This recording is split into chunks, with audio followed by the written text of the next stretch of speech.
Palsana police મથક દ્વારા ગૌવંશ સુરક્ષા હેઠળ મોટી કાર્યવાહી કરવામાં આવી છે। વણેસા ગામથી કતલખાને લઈ જવાતી 16 ભેંસો સહિત ₹8.20 લાખથી વધુના મુદ્દામાલ સાથે એક આરોપીને ઝડપી પાડવામાં આવ્યો છે, જ્યારે અન્ય એક આરોપીને વોન્ટેડ જાહેર કરવામાં આવ્યો છે।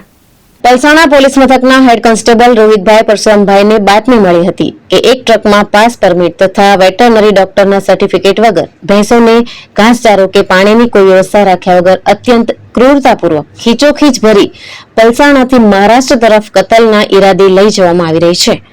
આ બાતમીને આધારે પોલીસે વણેસા ગામની સીમમાં પલસાણાથી બારડોલી જતા નેશનલ હાઈવે નંબર 56 પર વોચ ગોઠવી હતી।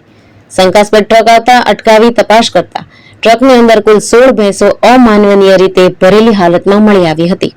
પોલીસે ભેંસોની અંદાજિત કિંમત ₹3,20,000 તેમજ ટ્રક સહિત કુલ ₹8,20,000 નો મુદ્દામાલ કબજે કર્યો હતો। આ કેસમાં રહીમ શાહ બિસ્મિલ્લા શાહ ફકીરને ઝડપી પાડવામાં આવ્યો છે, જ્યારે નબી રસૂલ મુસ્તફા શેખને વોન્ટેડ જાહેર કરવામાં આવ્યો છે। આ સમગ્ર મામલે પલસાણા પોલીસ દ્વારા આગળની કાયદેસર કાર્યવાહી હાથ ધરવામાં આવી છે। પ્રશાંત પટેલ, દ્રષ્ટિકોણ ન્યૂઝ, બારડોલી।